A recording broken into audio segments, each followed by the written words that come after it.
ঈদ মানে আনন্দ, আর মিষ্টি ছাড়া ঈদের এই আনন্দ কি পূর্ণ হয়? তাই আজকে আপনাদের জন্য নিয়ে এসেছি একদম মজাদার একটি রসমালাইয়ের কেক রেসিপি। চলুন তবে শুরু করি।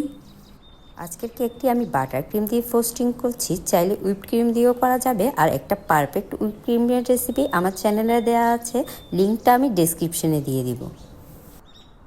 সুইস মার্চের বাটার ক্রিম রেডি করতে আমার লাগছে ডিমের সাদা অংশ 172 গ্রাম, সুগার লাগছে 409 গ্রাম, আর বাটার লাগবে 655 গ্রাম। পরিমাপের ডিটেলস আমি ডিসক্রিপশনে দিয়ে দিব। আর কোনো প্রশ্ন থাকলে আমাকে অবশ্যই কমেন্টে জিজ্ঞেস করতে পারেন। প্রথমে আমি ডিমের সাদা অংশ আর চিনি ডাবল বয়লার মেথডে মিক্স করে নিব। এই সময়টা ঘন ঘন নাড়তে হবে। যখন দেখবেন চিনিটা সম্পূর্ণ গলে গিয়েছে, তখন বাটিটা চুলা থেকে নামিয়ে ডিমের মিশ্রণটা ঠান্ডা করতে হবে। ডিমের মিশ্রণটা যখন সম্পূর্ণরূপে ঠান্ডা হয়ে যাবে, এর সাথে বাটারটা অ্যাড করব। বাটার নিয়েছি আমি 655 গ্রাম, আর বাটারটা অবশ্যই রুম টেম্পারেচারের হতে হবে। এখন অল্প অল্প করে বাটার অ্যাড করব। এই সময় বিটারের মেশিনের স্পিডটা একদম মিডিয়াম থাকবে, আর বিট করার ফাঁকে ফাঁকে একটা চামচ দিয়ে সাইডগুলো নেড়ে নিব। আর কেকটা অবশ্যই একবার বাটার ক্রিম দিয়ে ট্রাই করে দেখবেন, কারণ বাটার ক্রিমের স্বাদ ও টেক্সচার কিন্তু হুইপ ক্রিমের চেয়েও অনেক বেশি মজার হয়। রসমালাই কেকের বেসটা রেডি করতে আমার ডিম লাগছে 6টি, চিনি 1 কাপ, ময়দা 1 কাপ, বেকিং পাউডার 1 চা চামচ, মিল্ক পাউডার 1 টেবিল চামচ, মিল্ক এসেন্স 1 চা চামচ, আর পানি লাগবে 2 টেবিল চামচ, তেল 2 টেবিল চামচ।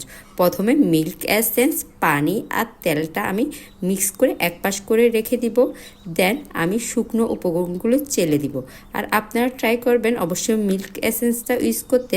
মিল্ক এসেন্সটা আপনারা যে কোনো বেকিং শপের দোকানে পেয়ে যাবেন। 6টা ডিমের সাদা অংশ আলাদা করে নিলাম, আর বিটার মেশিনটা সবসময় ধুয়ে এভাবে ড্রাই করে নেবেন।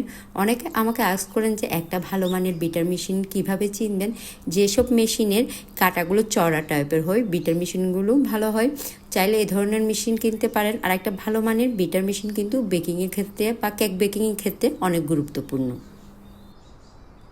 ডিমের সাদা অংশের সাথে আমি চিনিটা এখন অল্প অল্প করে অ্যাড করছি।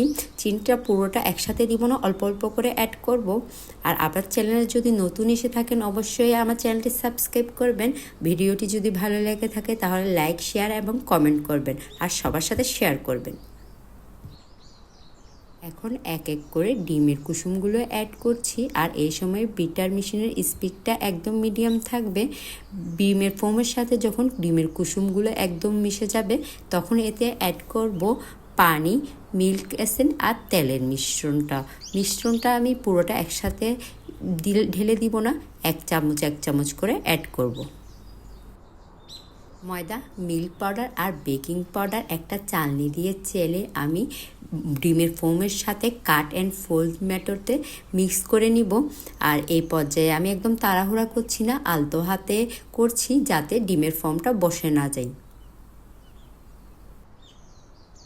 একটা 7 ইঞ্চ মোল্ডে আমি কেকের মিশ্রণটা পুরোটাই অ্যাড করলাম, আর একটা কাঠি দিয়ে আমি কেকের মিশ্রণের ভিতর থেকে বাতাসটা এভাবে বের করে নিলাম এবং ট্যাপ করলাম।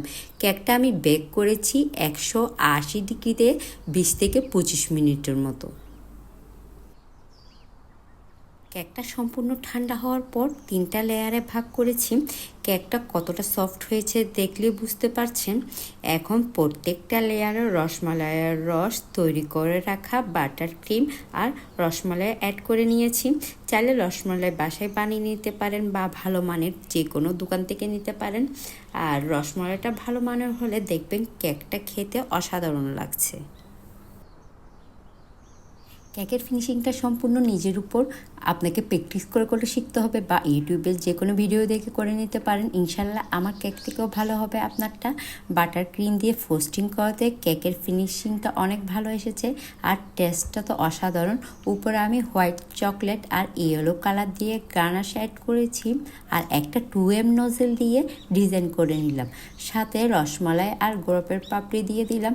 নিজের পছন্দ মতো যে কোনো ডিজাইন করে নিতে পারেন। ঈদের 2 বা 3 দিন আগে কেকটা রেডি করে রেখে দিতে পারেন। ঈদে গতানুগতিক ডেজার্ট আইটেম না বানিয়ে এই রসমালাই কেকটি ট্রাই করে দেখবেন, খেতে অসাধারণ লাগবে আর দেখতে অতুলনীয়। সবাইকে ঈদের অগ্রিম শুভেচ্ছা। ঈদ মোবারক।